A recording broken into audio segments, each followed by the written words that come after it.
This is Marissa Lenti, and you are about to watch a Dicejunkies gameplay video. This is BloodX, and welcome to another Dicejunkies gameplay video. As always, we hope you enjoy.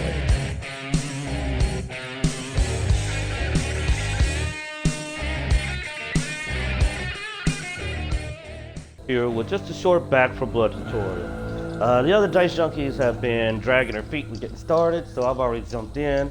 I'm playing with some good friends of ours that have also ran with me, and there's several things about Back for Blood I gotta say. First of all, fun game. Love the campaign mode, but starting this game off can be shockingly challenging because there aren't as many instructions and explanations as you see in some games. I mean, not a big deal, that's what we're here for. So basically, when you get into Back for Blood and you start up your first campaign, you're gonna notice that you're gonna get a screen that's gonna show you these decks. Basically, you'll have the starter deck, which has some stuff already put in it, and that's always available at the start of the game. These are basically the cards you start off with. Decks are the cards that are modifiers that you get to use when you do a run. Depending on where you are in the campaign, determines how many cards you get from the start. It looks like that number also tends to reset at the start of different acts. In order to make that make a little more sense, I'll show you a quick peek here. Like here's Act 1, and looking at it, you'll see there's several different parts to Act 1. And if you start at the very beginning, you're gonna have like one card and pick one more. Then each act, you'll get another card. This keeps going up till near the end. You're usually running almost all of the cards you have slots for. You get to Act 2, you start over again at the beginning of that act, and while it didn't start me off with just 2 cards, it definitely didn't start me off with the 15 I was running when I completed Act 1. So I'm guessing each new act is going to start you with maybe a little bit more cards than you started at the beginning of the other acts, but still not a full set. Because at the end of Act 1, you're going to be running all your cards. So this is what I have a deck here called the Beatdown deck in the Grindhouse. Grindhouse will be referencing a video I will be doing after this one that will show you where everybody is currently grinding supply. You use supply to buy cards. That's right here. You go in here and there's a price. You only earn supply, to my knowledge, on campaign. The versus does not appear to hand out in the solo play does not hand out any supply. And I believe Swarm doesn't either. Let's see if it tells us.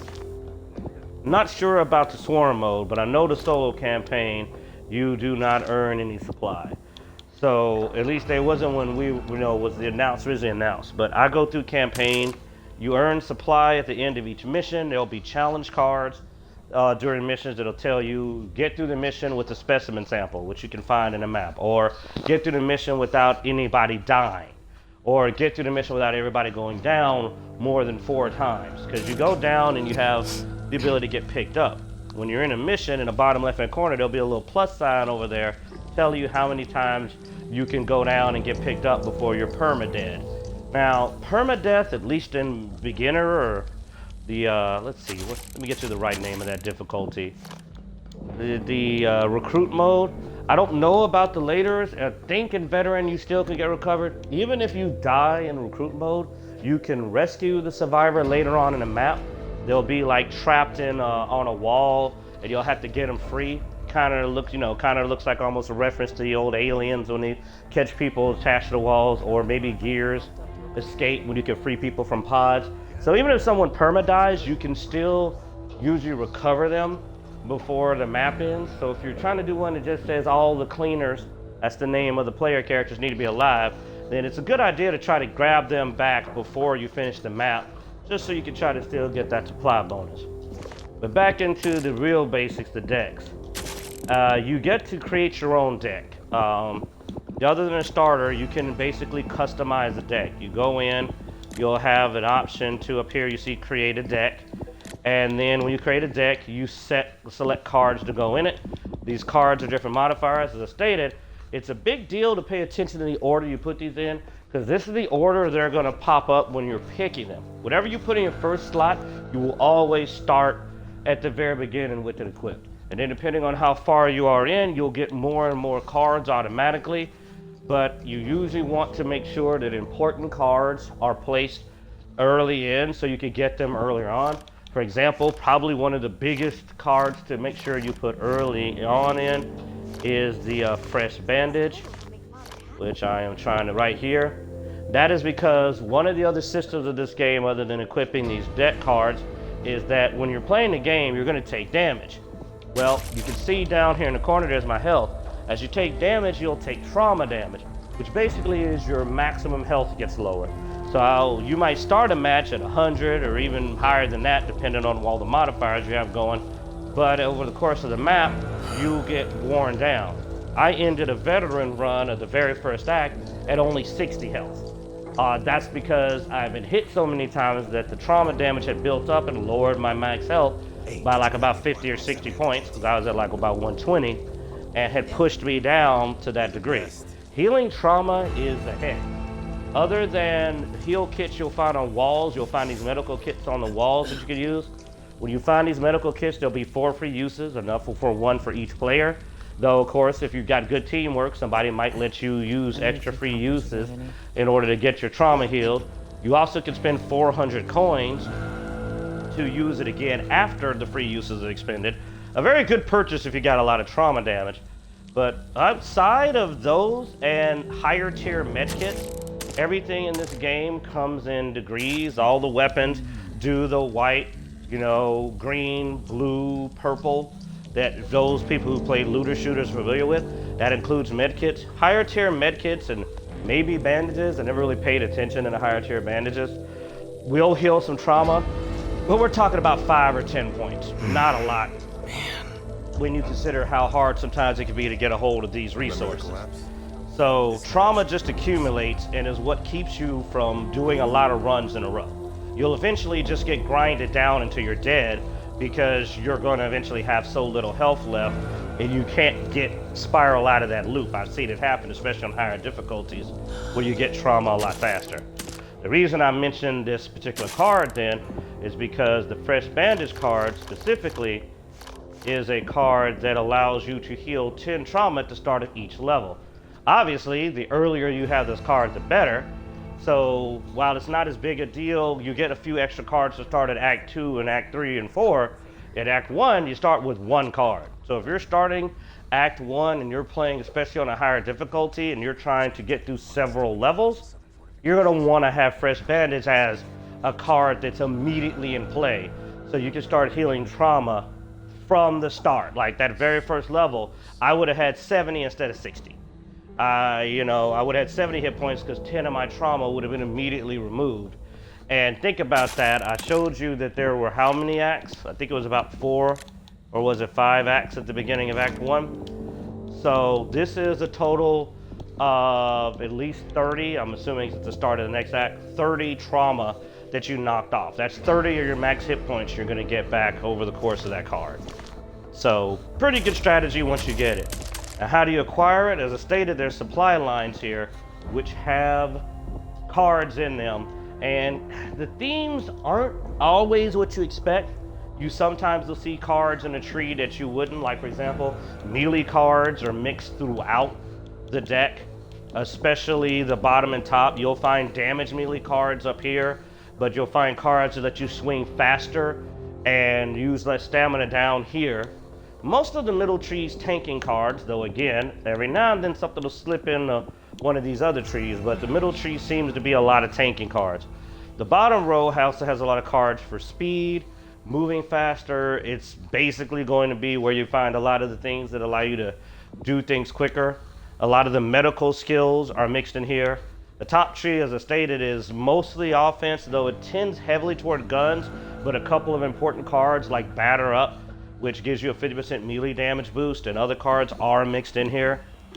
So like going through these trees, there's several rows. The way it works is that you see these names. These aren't the initial names. I've been through these rows a few times, but every time you clear a row, you'll go to another row. Like Bridgetown may switch to Crow's Nest or Knuckle House, and it'll cycle. After that, you'll keep going through those 3 on this bottom row, in a row. Up here, it's the Furnace, the Clinic, and I don't remember this other one. I haven't done a lot of the middle row, but That's where you'll get a lot of your healing. But you'll basically build up supply. You see I got 51, but I've spent thousands of supply. I've been grinding for days straight, buying cards.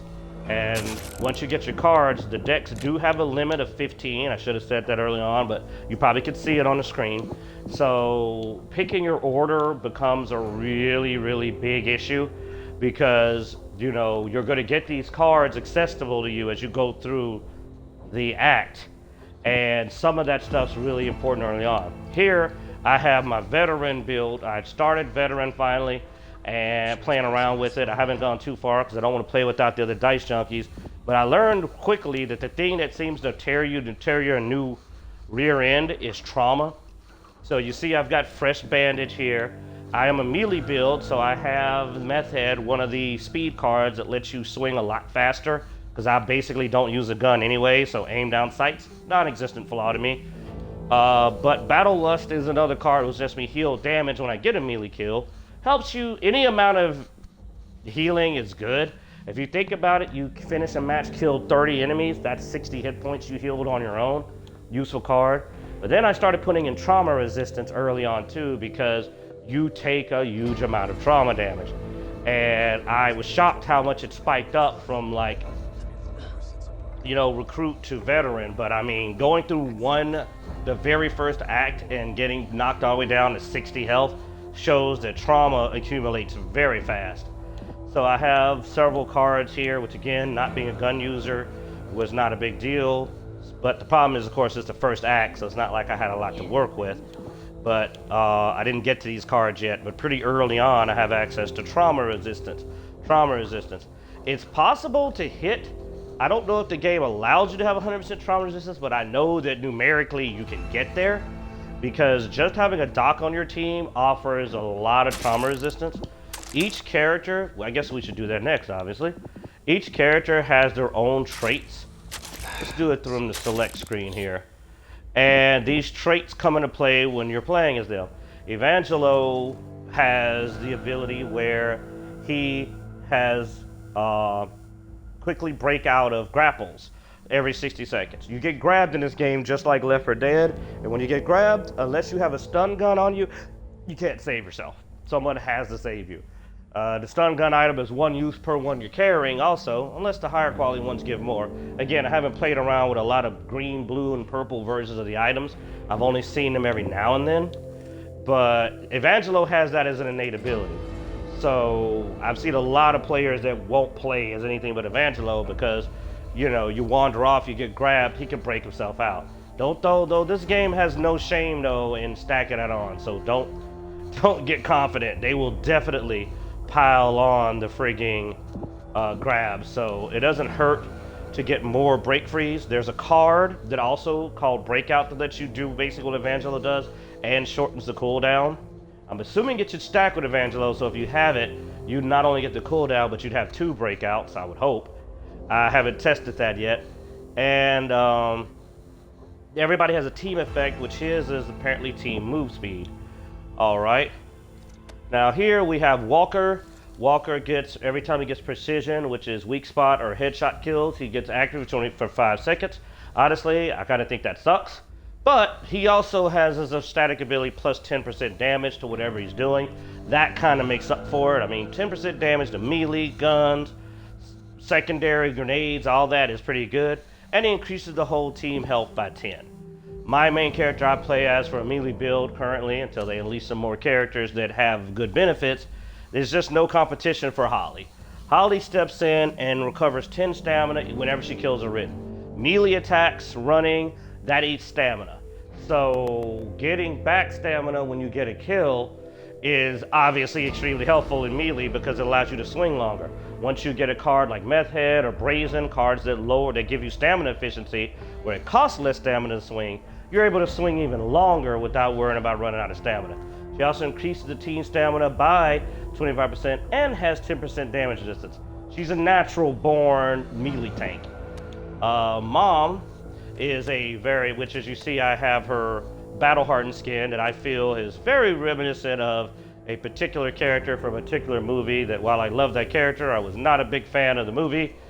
But she definitely looks like she's ready to possibly avenge her dead son. which oddly enough kind of flaws with the story of Mom. But rocking that kind of Connor style there, Mom comes in with a +1 support inventory slot. Support inventory includes med kits and a lot of healing items, so she can carry an extra one. She gets, once per level, she can just walk up to a teammate and instantly get them up. It takes time to revive somebody, so that's useful. But she also gives everyone an extra life, which is an extra time that you get to get up from going down. So for long haul survival, Mom and the next character are very integral for higher difficulties. Which one you run with is up to you. Running with both is probably even better. The next one is Doc.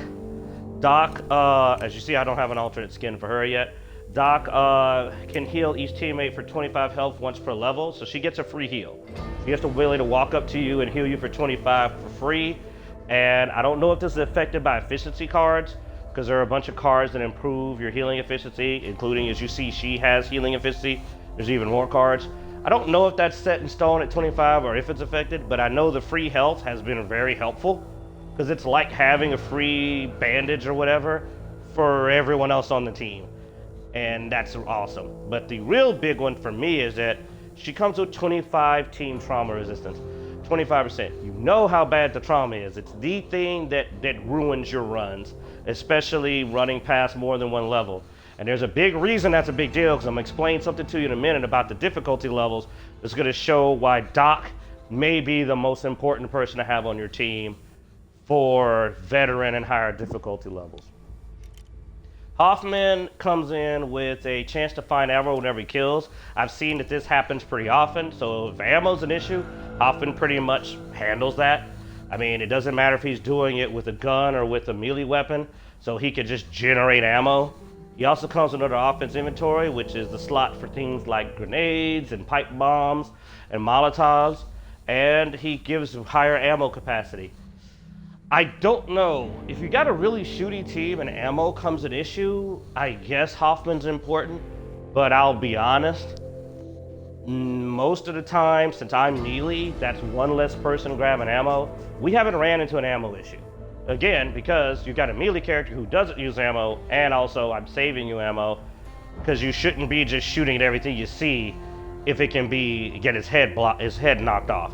So this is probably for certain team builds. I don't really see him as being the best team character unless you're just running a heavy, we're blowing ammo like crazy team. In which case, higher ammo capacity and finding more ammo means shoot to your heart's content. Jim is the other character to me. I kind of see him as the alternative to Walker. He comes with precision kill ability, but his actually stacks up damage. So the more precision kills he gets, the more he stacks up damage. But he needs 4 of those to hit Walker's flat bonus. But he does also have an aim down sight speed, so he's quick to get that gun pulled up for those headshots. I don't know how to feel about those parts. His weak spot damage is pretty useful. You'll see enemies with big glowing weak spots, and these enemies are usually tanky and need to be killed. So 10% extra damage is always useful.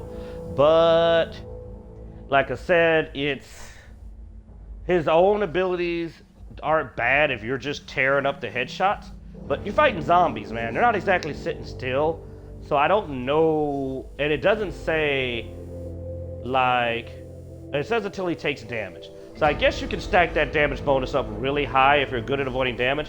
But again, random shot from a zombie, something runs up, something spits on you. If your playstyle is tight enough, you can do it. But I'm not exactly wowed by that version of it. I think I'd rather have a flat 10 all the time and give the health, but the 10% weak spot damage is helpful to the whole team. Last one is Carly, a character whose usefulness is surprisingly difficult at times to peg. She's an incredible character for the grinding video we do later. Absolute must-have for the team. But outside of that, compared to heavyweights like Mom and Doc, especially Doc, who just has one of the best team abilities, and even Molly, who gives everybody more stamina, which stamina is used to run, it's a big effect. Team health, I kind of think that she falls off when you're not playing certain maps. Now, when you're playing maps where you have to use items like opening some doors, opening boxes, loading some environmental items for a very specific quest we'll be covering in the second vid is all affected by this team use speed bonus, making her very important. Every other map though, I don't know about these hazards. I haven't seen a lot of hazards. I don't really know if she's useful outside of it. Now she does come with a free toolkit. Everybody comes with an item in an inventory. Molly has a stun gun. I don't know every character because I don't play much more than Molly. Like I tend to play only other characters and people grab my character. But I do know she comes with a toolkit. Toolkits are used to open doors to special rooms which have a lot of stuff in them. If you played World War Z? Like you're used to that concept of if you have this certain items, you can open these caches. The toolkits are helpful and she comes with one for free. And with quick inventory as a bonus, she can carry 2 toolkits from the start of the round. But you can also just buy a toolkit. So it's like, again, it kind of falls in that she's useful, she's incredibly vital for some areas. But if you're slogging through the more difficult parts of the campaign, you're probably gonna want trauma resistance. If you can, extra lives if things are going south. And then people that are bringing things like health and stamina, movement speed to the team. Honestly, the last 3 characters, all 3 are debatable. And when I see them, I have mixed feelings. Whereas the first 3 and Doc are all really freaking solid. I mean, Evangelo's ability to get out of grapples can be very important because I've seen the whole team get grabbed. And Evangelo has to save everybody because he can break out and then get on, and then start freeing everyone else. Like I've actually seen a match end because everyone got grabbed. The game will sometimes spawn 4 grabbers, characters capable of grabbing you at the same time. It's dumb, but it'll do it. So he's always been helpful for that. And then he brings movement speed. Never bad. Like I said, health is health. I don't really have to explain that. And this is a character that does more damage. Your tank and brings stamina. You always want a Molly on the team if for no other reason you got more stamina to run with. And then Mom and Doc are the best support you can hope for. Like you're not gonna see a lot better on support with Doc hedging her out just because of how bad trauma is at higher difficulties and free heals and natural born healing efficiency, meaning give Doc the med kits and have Doc put you together. But Mom has extra support slots for carrying more med kits. She can definitely deck herself out with cards to make her competitive. Though this is like you saw my cards, you saw that my 25% trauma resistance card had flaws on it. Doc gives everybody that card effectively. Doc basically goes in and says, you all have, the body armor card with no flaw. I don't know how that's even balanced. Honestly, her group ability seems to be, to me, completely broken. Especially because of this. When I was going through these acts, you may have noticed I was showing you different things. Here's a big deal about the way the difficulty is set up. On Recruit, you can start at any level under the parts of the act. See how this is broken up into 4 parts? I can select to start at any one of those parts if I wanted to. That is because, and on Recruit, you can do that. So even if you die or you're having trouble, let's say you go through Resurgence here to Tunnel of Blood and you got your butt kicked. You got your butt stomped. So now at Tunnel of Blood, everybody's got a lot of trauma. They're out of bullets. It was a terrible run. Well, you could always just go in here and start up from Tunnel of Blood. You'll start with full health. You'll get to pick your cards again. You'll get the extra card for being here. No problem. Same thing. You could literally, every time you clear a level, start the next level fresh if you had a bad run and you don't want to do a cumulative run because damage accumulates from trauma. So not as bad about having Doc on this because you technically could just jump. All you gotta do is clear that one level and you're good to start the next level fresh if you want. Honestly, starting the level fresh, not always a bad idea if it had a bad run before. Even though you do find things and you accumulate coins and you find mods for your guns, at the same time, if you're at half health, who cares? You're screwed. You're probably not gonna make it. Well, when you go to Veteran, that changes. Veteran no longer breaks the levels down.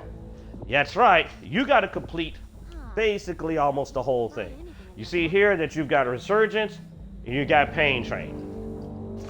That's it. Comparing that over here to the breakdown where you have Resurgence, Tunnel of Blood, and Pain Train. So you have to get all the way to Pain Train before you have another starting point. So you got to clear all 3 of these levels before the game is even going to allow you to start from that point. So for example, I told you I had a bad run when I tried Veteran for the first time. We ended up at Tunnel of Blood really badly hurt, to the point that I deleted that run and I'm just gonna try it again. That's because while I could continue from Tunnel of Blood that same run, I can't start a fresh run from there. I gotta get all the way to Pain Train. So you can see where Veteran is not playing around and why the trauma is a bigger deal, because you're going to be grinded down as you go here. Look at Search and Rescue. They just have a clean sweep under Search and Rescue there versus Search and Rescue being broke up. That means you have to clear all 3 parts of Search and Rescue in one go. There is no middle ground. You have to defeat the entire part of Search and Rescue, all 3. So that's 3 stages, whereas here you just need to complete 2 to get the Pain Train. You got to get 3 or else, so that's a lot of trauma. So you're gonna wanna roll in here with your trauma resistance up again. So that's why the doc's so vital to me, is because you're playing with literally very little room to play with. You have to clear multiple levels to get to the next starting point. Let's look at Nightmare. I never actually taken a look, but I already guessed it. Yeah, that's what I thought. I already told a friend of mine that I was pretty sure the way Nightmare was gonna work is you gotta clear the whole arc. You're not gonna have any starting middle point. So when you're on Nightmare, you gotta clear it all. That's it, no middle ground. So you better be keeping your trauma down, because there's 4 parts to frigging the Devil's Return. And in the second chapter, there's a 5-part chapter. So you're going to have to be able to go through 4 levels in a row without getting overran with trauma. Thank you for watching the video. We hope you found the content helpful. If you did so, please hit the thumbs up, as it helps spread the channel for other viewers. As always, you can watch Dicejunkies live on Twitch at 3:30 Central Standard Time on Sundays. We also stream gaming content on Twitch throughout the week, so be sure to subscribe there as well. If you can, please go ahead, like, subscribe, and hit the notification bell so you're up to date on all the Dicejunkies content. As always, thank you for watching. Hope you enjoy.